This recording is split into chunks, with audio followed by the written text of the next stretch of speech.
Pagi kawan-kawan semuanya, hari ini kita dari Koalisi Reformasi Polri dan jaringan JRKM menggelar aksi tolak RUU Polri karena kita tahu RUU Polri ini dibuat dengan tergesa-gesa, banyak penambahan kewenangan, mulai dari kewenangan penyadapan, terus kemudian juga pemblokiran di internet. Ini semuanya tentu akan semakin merugikan polisi ke depan. Padahal kita tahu polisi hari ini memiliki 3 persoalan krusial. Yang pertama adalah soal kekerasan di tubuh Polri. Ini korbannya banyak, mulai dari jurnalis, masyarakat sipil, bahkan pembunuhan. Itu tidak pernah diusut secara tuntas. Yang kedua adalah masalah korupsi di tubuh Polri ya. Ini juga cukup banyak, mulai dari bisnis Polri dan sebagainya, perizinan, penerbitan SIM, terus kemudian keamanan. Yang ini sebenarnya disembunyikan di Undang-Undang Polri yang lama. Terkait kewenangan itu ada di Undang-Undang Polri yang lama di pasal 15 gitu ya. Ini yang seharusnya dipreteli kewenangannya, karena buat apa misalkan Polri mengurusi lalu lintas, sudah ada Kementerian Perhubungan. Buat apa Polri terus kemudian menerbitkan SIM? Sudah ada lembaga yang lebih baik yang bisa mengurusi. Termasuk juga pajak ya, sebenarnya bisa dikelola oleh Pemda. Termasuk juga terkait keamanan. Keamanan ini sebenarnya persoalan di dalam negeri gitu ya. Dan yang berikutnya, selain tadi soal kekerasan, korupsi, yang ketiga adalah soal militerisme.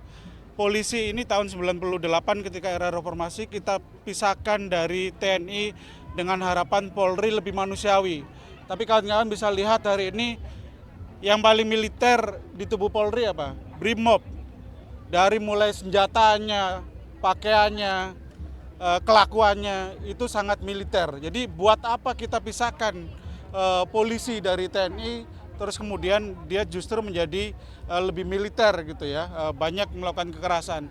Tidak hanya Brimob, kesatuan-kesatuan yang lain. Nah ini yang seharusnya kita reformasi, tapi dengan RUU Polri yang kemudian dikebut dan informasinya akan disahkan, maka kita dari Koalisi Reformasi Polri dan JRKM menolak, karena yang perlu kita lakukan adalah mereformasi dengan sebaik-baiknya, bukan kemudian merevisi RUU-nya dengan membuat institusi Polri menjadi lembaga super body. Kawan-kawan bisa lihat nanti beberapa polisi di luar negeri ya, itu bisa lihat di film dokumenter yang menggambarkan bagaimana kelakuan polisi itu di film Power ya, teman-teman bisa lihat di Netflix.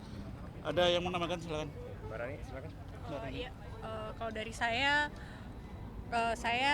kami mewakili koalisi ingin supaya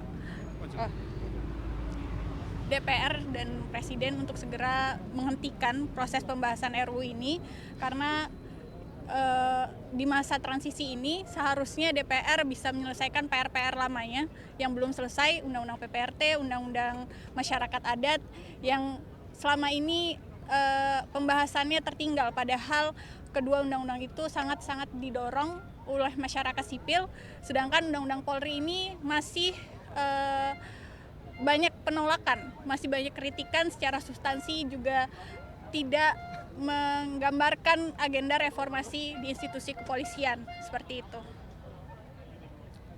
Ada pertanyaan kawan-kawan? Pasal penyadapan itu memang pasal yang sangat berbahaya karena semua orang bisa disadap oleh polisi, nggak ada pembatasan, nggak ada pengaturan, karena semestinya penyadapan itu harus diatur terlebih dahulu melalui undang-undang penyadapan, baru kepolisian bisa melakukan penyadapan. Tapi faktanya penyadapan semestinya itu harus dalam mekanisme atau kerangka penegakan hukum kan. Nah itu juga tidak jelas bagaimana aturan mainnya.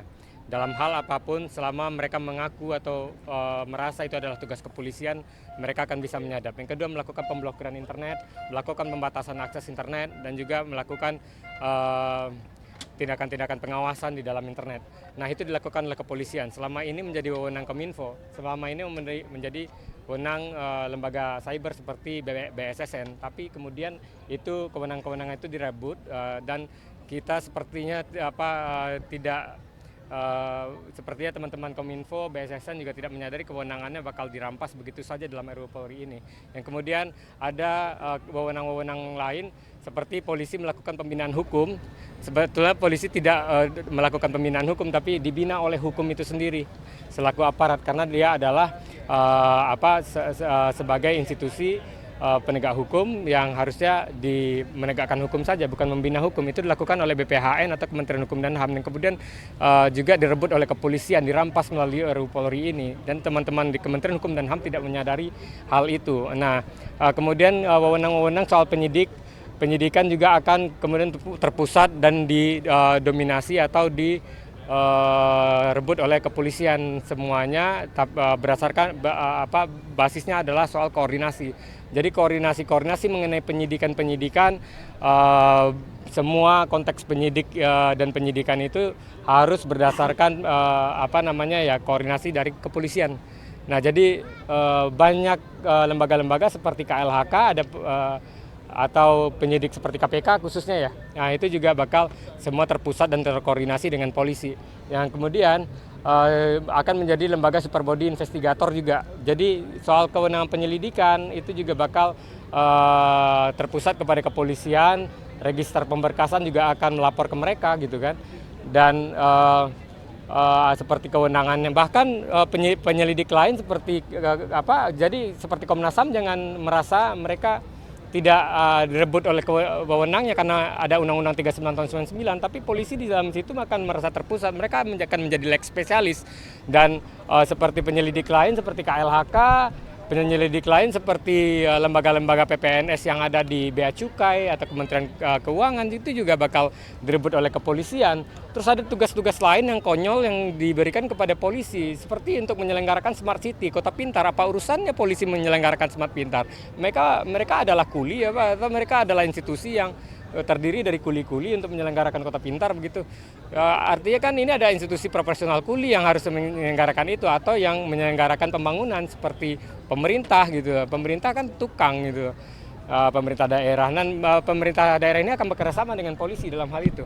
Nah, terus yang paling parah itu dari sekian banyak dari kewenangan-kewenangan yang diberikan kepada kepolisian, sangat banyak ya, itu tidak ada mekanisme pengawasan yang jelas gitu loh.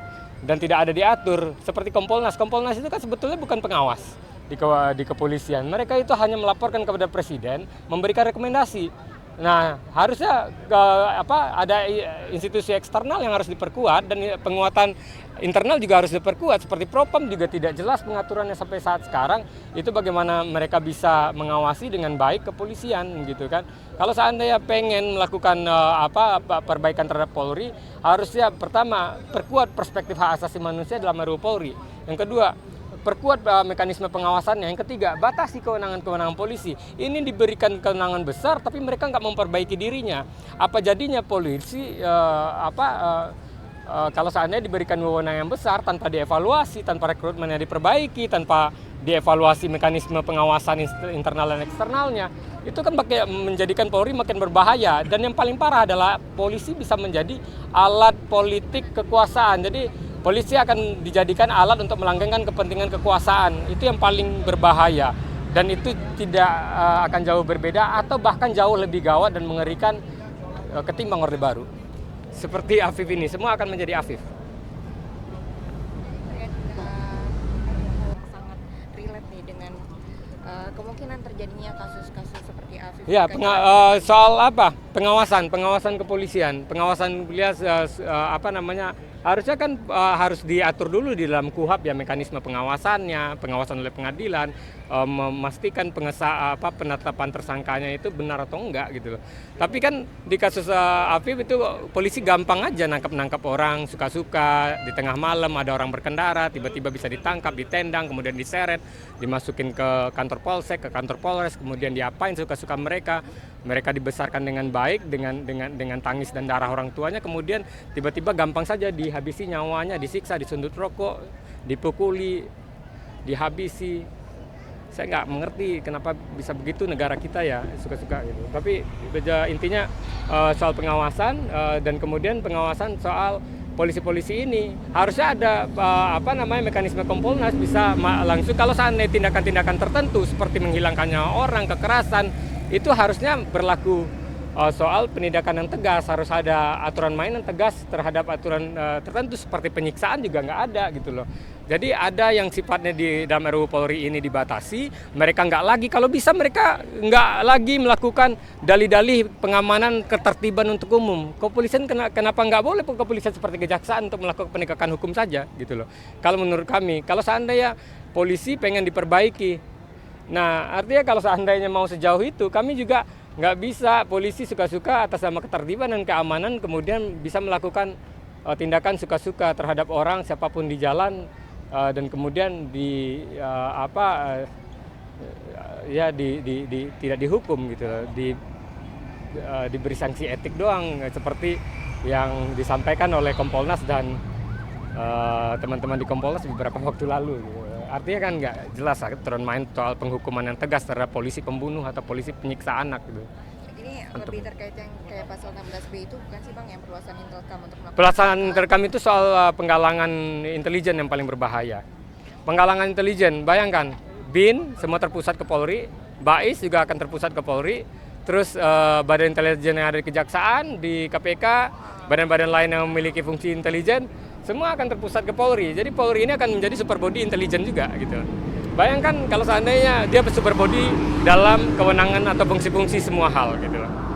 Dan mereka bisa menggalang kekuatan intelijen itu ya untuk kalau seandainya masyarakat sipil seperti kami ini mau demonstrasi, mereka udah tahu kapan kami mau demonstrasi ya. Dan mereka bisa membatasi kami, mereka bisa memutus akses internet kami kalau seandainya udah tahu. Karena penggalangan intelijen sebagai koordinator intelijen ada di mereka gitu.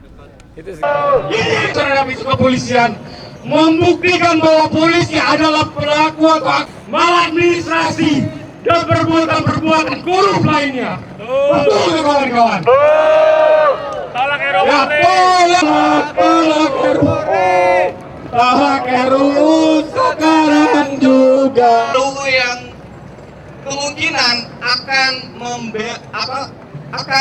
membelenggu kebebasan berekspresi kita.